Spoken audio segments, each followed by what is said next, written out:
Hello and welcome back to Heart of the Holt here with the Villa Filler podcast. I'm joined by my good friend Dan Wiseman. How you doing, Dan? Oh, I'm certainly a lot better. About half an hour ago, my mood peaked. It was, yeah. It's the first time we can come on this podcast recently and actually say that we're both doing good. I mean, certainly not after last night's game, mate. I think I went through every single emotion possible during the 90 minutes. You know, starting with pure elation in the first half to just depression and then the complete and utter hope, and then just seeing it being snatched away by Glenn Whelan. You know, we'll start off with Jonathan Codger. Seems like he could be back to his former self, mate, doesn't it? Scoring. It reminded me yesterday. I mean, it's been a while since we last saw the same Codger that we did in 16-17. But that header yesterday was trademark Codger. It was so good to see. You know, I really have forgotten how much I enjoy seeing him play, especially when he's playing well.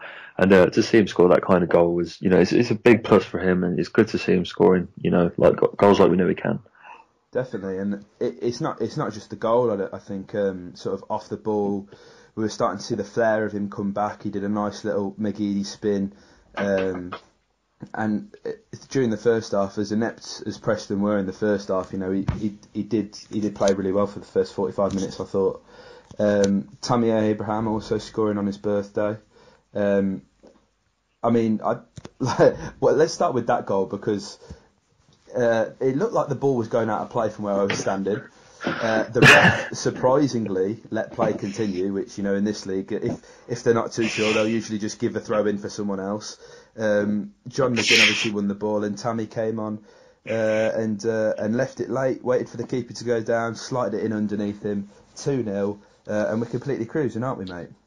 Yeah, you know, all credit to Tammy. I'm really liking what I'm seeing from him. I think, you know, the more that I see him and Codger play, the more that I think that the link-up play that can go on between those two players is, you know, could be really important going forward. I think they could be two really key players. And, you know, he was a great play from John McGinn, and the finish from Tammy, you know, when you sign Tammy Abraham, that's exactly the kind of goal you expect, you know, you're going to get. He's physical, good strength, and it's a good finish as well. It was indeed. Now, unfortunately, that's where it sort of ended for us in the night, didn't it? Half-time came. Daniel Johnson, who people have been describing as the one who got away, wouldn't quite go that far, but certainly changed the game for Preston, didn't he, coming on?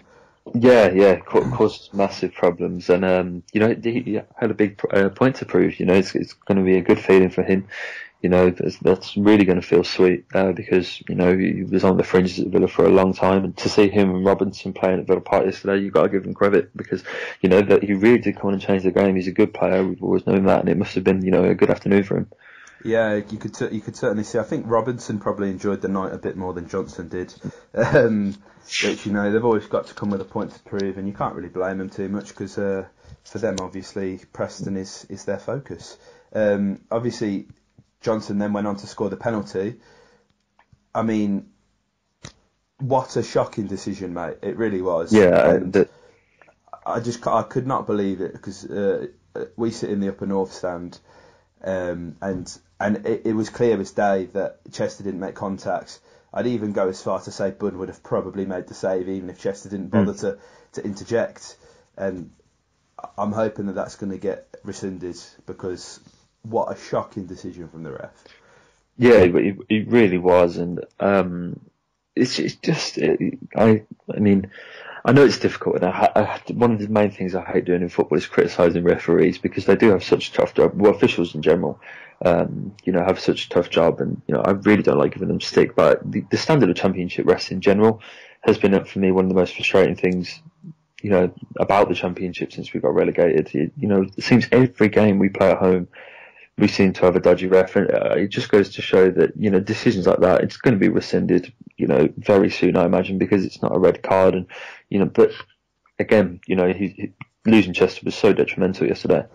It was, but I would like to say that I thought James Bree came on and looked very confident, which is not a word that we've both associated with James Bree when he's featured before, and and we have mentioned this before. I think he's of that age, and he's got the ability where he can kind of he's becoming the utility player but I do think that he fits the criteria of what the modern centre half is now.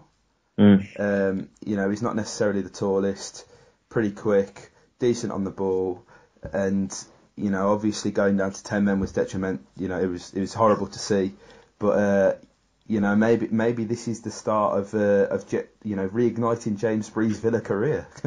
Well, I really hope so, because he's pretty much been frozen out. He's a fringe player at best. And I think we all know he's got potential. I think when we were linked to him, Liverpool were as well. There were big Premier League teams buzzing around him, and he's certainly got potential. And it'd be good for him. There's certainly, because we've been putting players out of position and stuff like that. There's certainly a chance for him to put his name on the team sheet, and I think most Villa fans would love to see him do that. Definitely, I think with obviously the news that has just broke of Bruce being dismissed, I think every competition for places will be high, and maybe at centre back now. Obviously, we've not got as stiff a competition, but with three people going up for one place, he could find his way back into the team. As I said, I think that would be great for all involved. I think it will depend on which manager comes in as well, because I think if we go for the traditional Championship man, Steve Bruce-esque appointment, I think the systems that these managers will play, you're not going to look at three centre backs being played. Maybe Bree could fit in a back three, but that's risky with the lack of centre halves that we've got at the club at the minute. But I think there were if there was a positive to take away from last night, it was James Bree.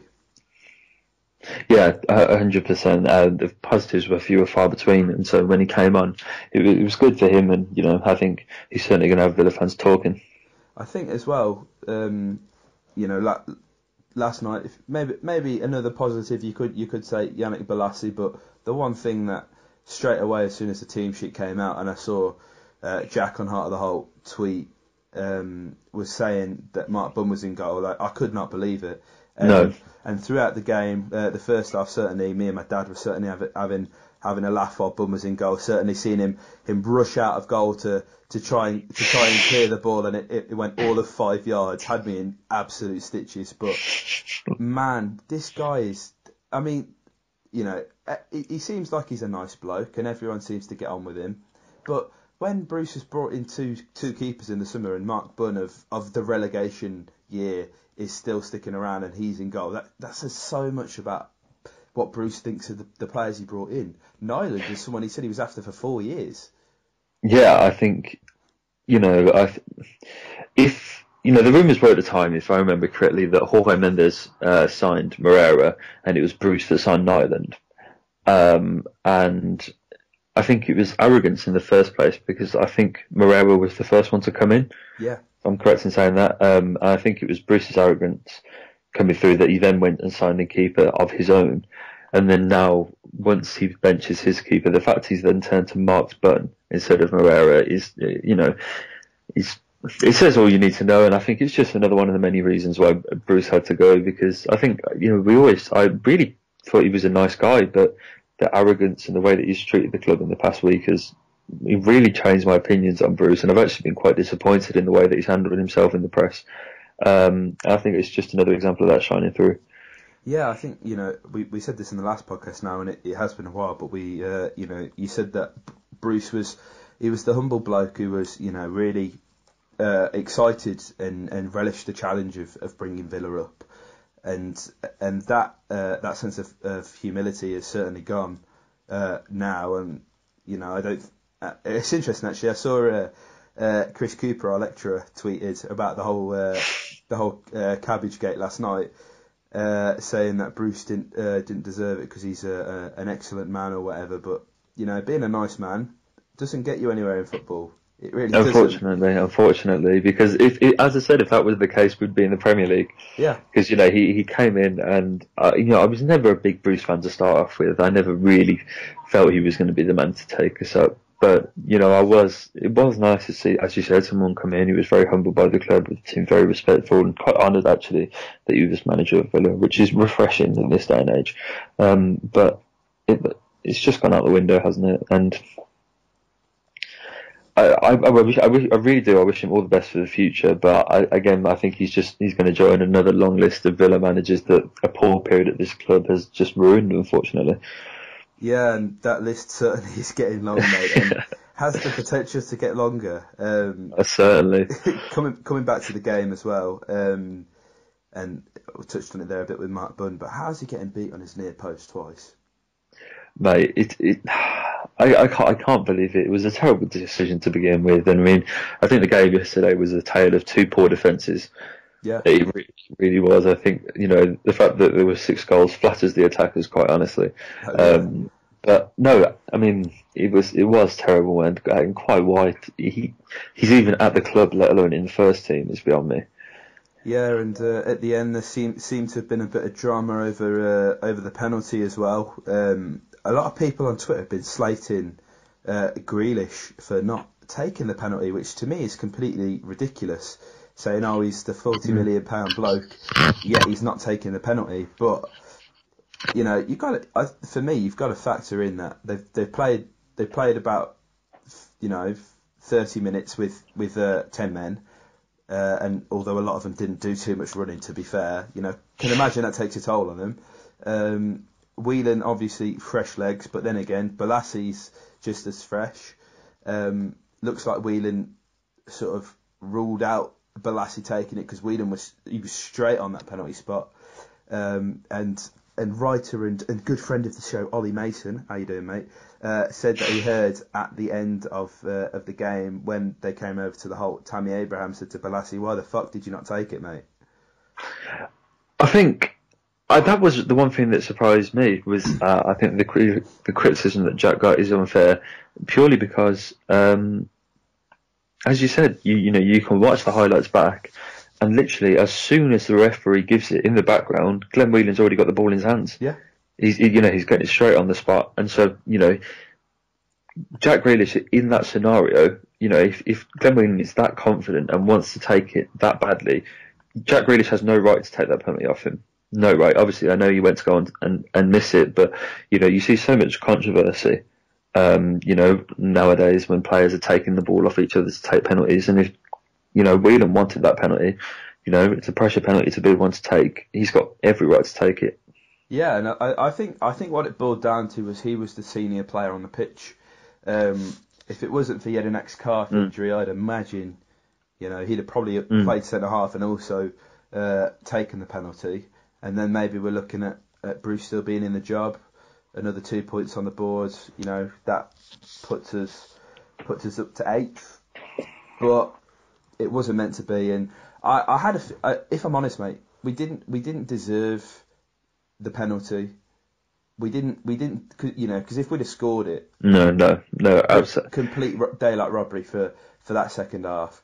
And you know, you can say, oh, we dominated them in the first half, but the fact of the matter is, they came out, humiliated us with 10 men. You know, whether or not that decision was right or wrong is completely irrelevant because they played us off the park for 45 minutes.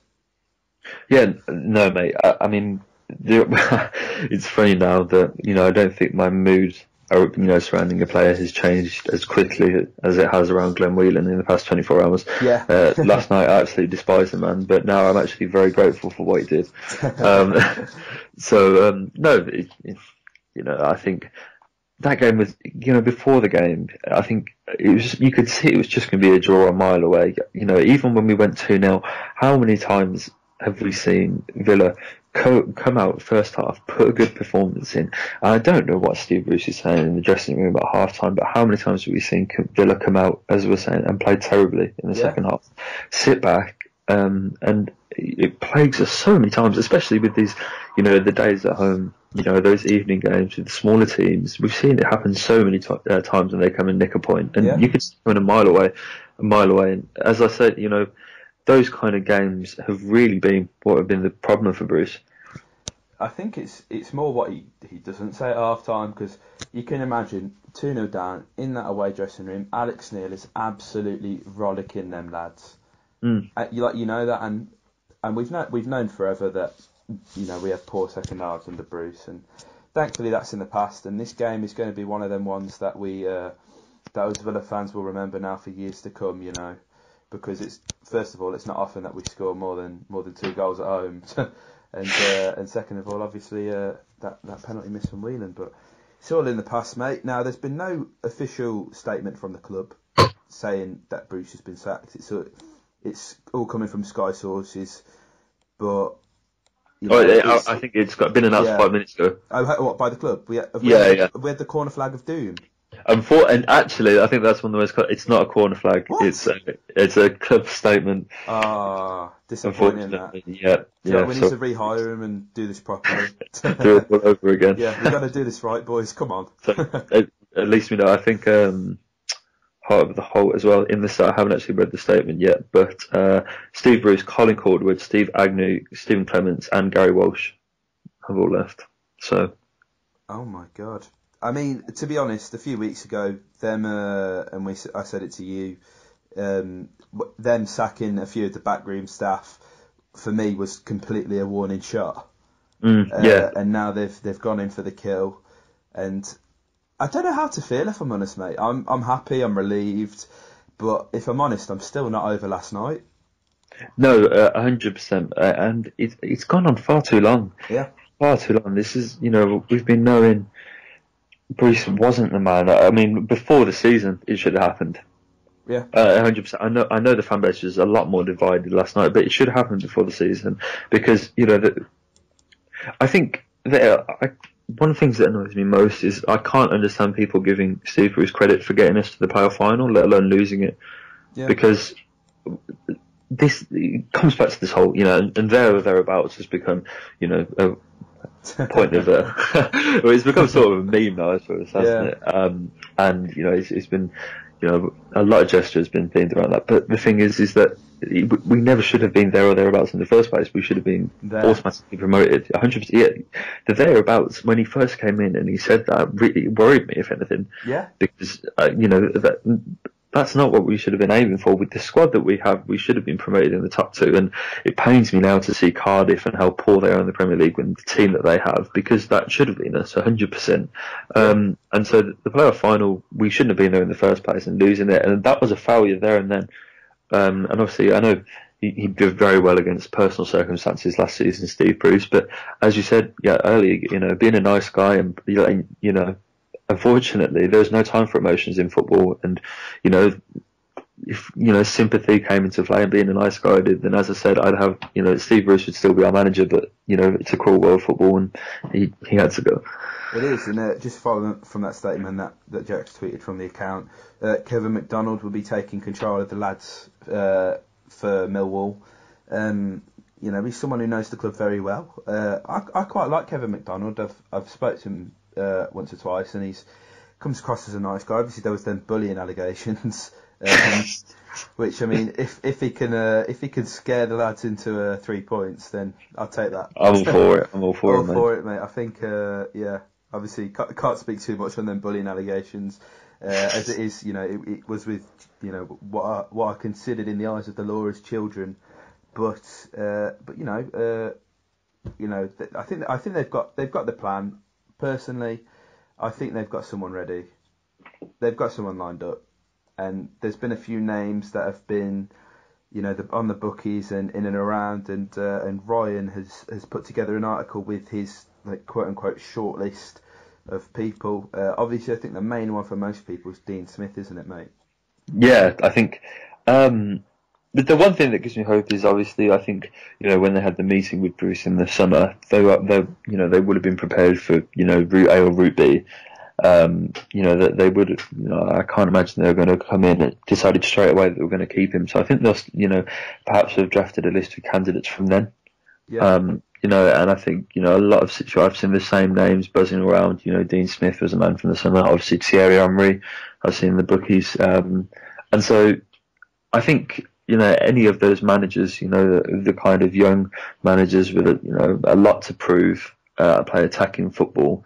Anyone like that, I think, will do fantastically with this team, because when you look at the 3 goal scorers last night for Villa, I mean, what front three that could be. Oh yeah. That unlike the Championship's ever seen. That those are, 3 guys that by themselves could rip it up, let alone in a front three. And I think when you look at our team, I know the defence isn't what it was last season, but I think, marshalled correctly, and if it was well drilled, I don't think, even the defence is too bad. I think it's just been the way that it's being coached, and the fact that it seems to have no cohesion, I suppose is the word. Yeah.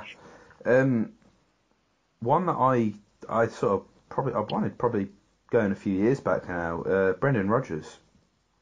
And maybe, I saw this on Twitter the other day, maybe Rodgers let us have McGinn because he knew he was coming in for the job. I mean, that would be a master plan, wouldn't it? It would, wouldn't it? I don't think he's that smart, though. No disrespect to you, Brendan. But, there are a few names out there where you think, it all depends for me on the repercussions that it'll have on the club, because, if you're going after a Brendan Rodgers, first of all, he's not going to terminate his contract, is he? So, we're going to have to pay him off, take him on like that, and it'll be the same with, a Rafa Benitez who's been linked. Personally, I think it's out of 3 people. It'll either be, your Dean Smith, who again you will have to pay out, your Thierry Henry, who was obviously linked in the summer, or John Terry. Yeah, I think if anything, it would make sense for those players that aren't in a job, you likes of Henry's, the ex-players. Sorry, Henry's, Terry's, because obviously then it means we don't have to pay them off. Yeah. Like I was saying before the podcast, the Glamour signing does make sense, because obviously, it seems like Christian Perslow's appointment, he's very business minded.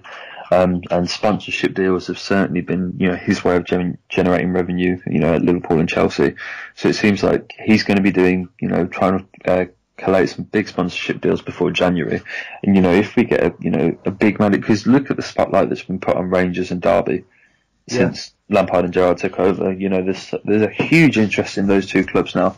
I think it works well for all involved, because if we get a similar kind of manager, the spotlight comes back on Villa, we generate a bit. And I think, with this squad and attacking manager, as I said, I think it works for everyone.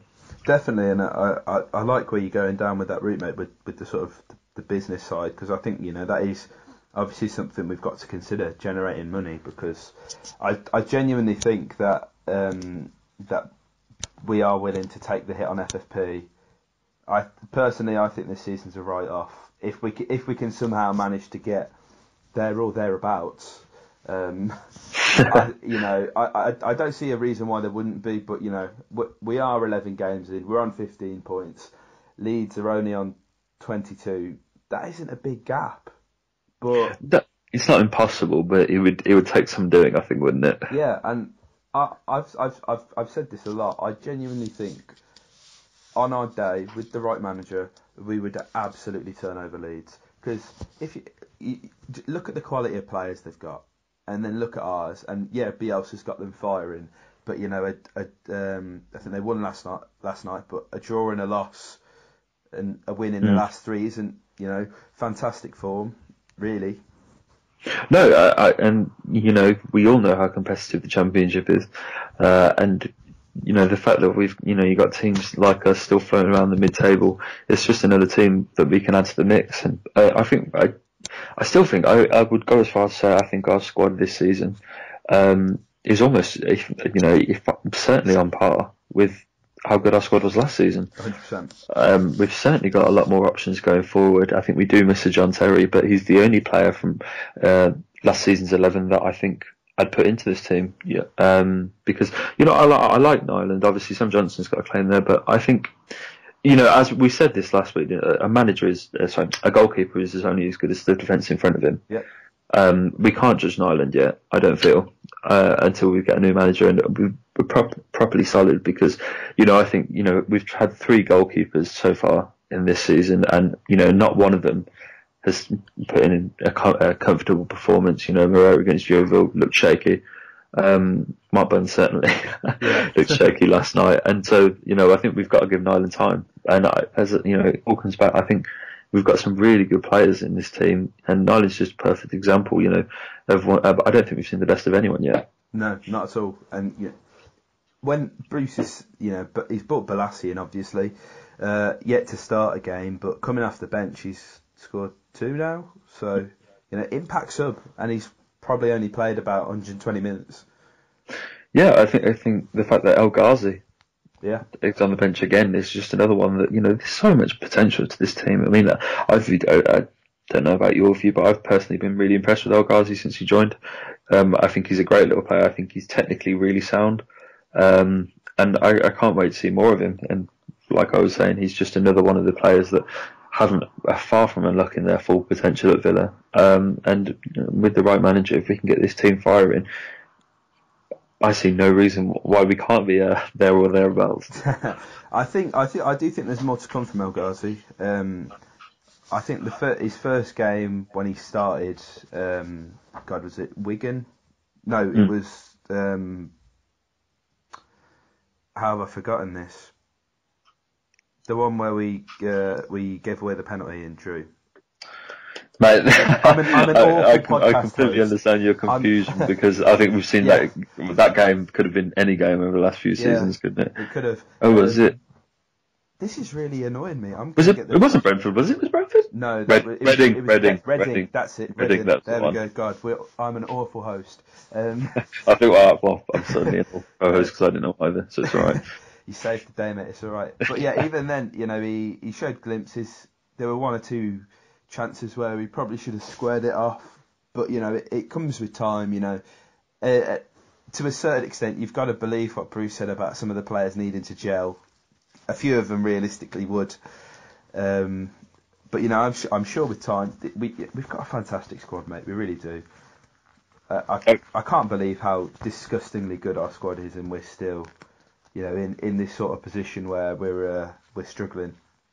Yeah, absolutely. I mean, this is Bruce's 3rd season now, 3 very different teams, and the fact that he couldn't make it work with any of them. Yeah. That's all you need to know. He's a bit like Mourinho, isn't he? It's his 3rd season syndrome. But I think things can only get better for the Villa now, Dan. And obviously we've got to wait to see who will be appointed. I imagine it'll be done pretty swiftly and probably announced after the Millwall game. While Kev Mack is in charge, the big Mac. What a bloke. It's been good to be on the podcast with you, mate. Another, I think, certainly a more positive one. Yeah, I think from now on we've got some happy calls. Yeah, I think we can certainly attract people to the podcast now because they've just been negative, and actually I think we can finally, if we just get talking about some positive things, improve the mood. Who knows? Yeah, mate. Let's see some better football down Villa Park as well. Yeah, 100%. I think with the right appointment, we can really be excited, and I think if we can get some positive feeling around the club, which there hasn't been for a long time. I think we saw glimpses of it last season. I think Villa Park could become a really good fun place to be. It could, mate. Well, thank you for coming on again, Dan. It's been a pleasure to have you on. Thank you very much. Thank you guys for listening. I think our last upload, the Steve Bruce stick or twist, the board must have seen it because they've twisted. So yeah, thank you guys for watching. Anything you got to say, Dan? Thank you to the man that threw the cabbage. That's all I got to say. What a bloke! What a bloke! I could not believe that when I saw it. Again, similar reaction to Mark Bunn. What the hell? But, these are well and truly the banter era, isn't it? Oh, mate, you're telling me. I just want to know how we got that in the ground. Anyway, thank you guys for listening. Leave your comments below on who you think will be our next manager. Hit like if you enjoyed this podcast. Tweet at us as well your thoughts, and subscribe for more. Up the Villa. He will run 500 miles and he will slide 500